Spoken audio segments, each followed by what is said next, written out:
மக்களே நல்லா இருக்கீங்களா? நம்ம அடுப்படியில் அஞ்சரைப்பட்டியிலேயே நமக்கு ஏகப்பட்ட மருந்து இருக்குது. அது உங்களுக்கு தெரியுமா? புளி ஏப்பத்துக்கு சுக்கு, நஞ்சு முறிவுக்கு மிளகு, கொழுப்பு கரைய பூண்டு, ரத்த அழுத்தம் சரியாக சீரகம், வாயு தொல்லைக்கு பெருங்காயம், சர்க்கரை வியாதிக்கு வெந்தயம், வயிற்று வலிக்கு ஓமம். இது மாதிரி ஏகப்பட்ட மருந்து நம்ம அடுப்படியிலே இருக்குது. நம்ம முன்னோர்கள் அதை வச்சு தான் பல வியாதிகளை குணப்படுத்திக்கிட்டு இருக்காங்க.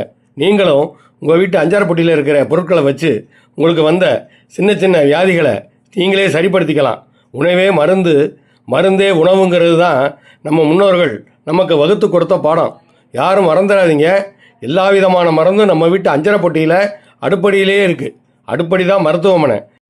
அதனால் நீங்கள் அனைவரும் நம்ம அடுப்படியில் அஞ்சரைப்பட்டியில் இருக்கிற மருந்துகளை உபயோகப்படுத்தி வளமோடு நலமோடு உங்கள் வாழ்க்கையை கொண்டு போகணும் அப்படின்னு வேண்டி விரும்பி கேட்டுக்கிறேன். வாழ்க வளமுடன், வாழ்க நலமுடன்.